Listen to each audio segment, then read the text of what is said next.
I suppose also if you have open science and science that is interesting to the population and is active with the population, then it opens up opportunities. Because scientists today, they often complain about lack of funding, how much time it takes to apply for funding.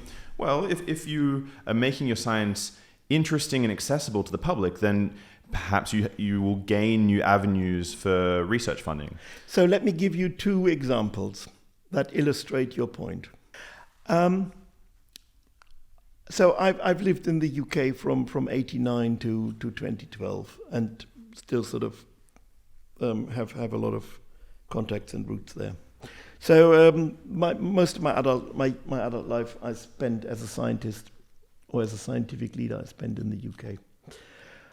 And there is an experimental field site called Rothamsted.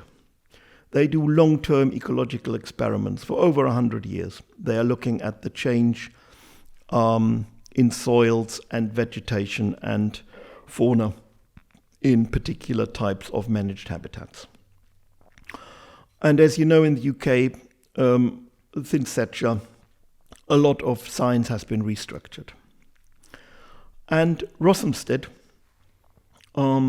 because they were not immediately applied science, will start thinking about when or whether they might get a call from whatever office to threaten their existence. So they went into a huge engagement program with the villages and communities around Rothamsted. And when the phone call came, all the communities, all the members of parliament stood up for that very scientific organization because they have made themselves part of the community. Now here in this very country, Germany, or in America, or in the UK, or in France, you will be hard pushed to name a lot of organizations who have deeply embedded themselves as excellent research organizations into the community. Now let me give you a second example. This very museum. So the managing director and I took over in 2012, and the way how we found ourselves and the agenda we agreed upon was organizational development. Empower the staff, enable them look after the institution and its people. And that gave us a fantastic foundation of, at that stage, probably around 300 ambassadors who were linked into the Berlin community, plus the, at that stage, 450,000 visitors we had, to engage with us. And then when the T-Rex came, it gave us a big push. It made us more or less world famous for a while. So we played the attention economy. But also the communication strategy we had was very targeted. We wanted to achieve three aims with our communication strategy around the T-Rex. One is, as I've explained earlier, we do research. The second was, we are good for Berlin. And the third one, me is the man who brought T-Rex to Europe, so that I have political agency, blah, blah, blah. But the latter one was more of a hidden agenda. And then when the wordle came of these thousands and thousands of press coverage we got, Berlin and research were the two bold words. So we really had hit the nail.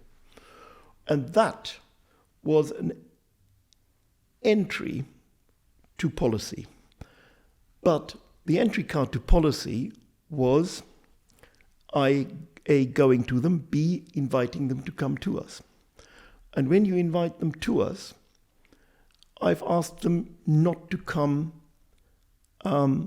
before 2 o'clock, because between 12 and 2, our visitors change. So in the morning, we have family school classes. From 2 o'clock, we have young adults, the people everybody wants to have. So they came after 2 o'clock.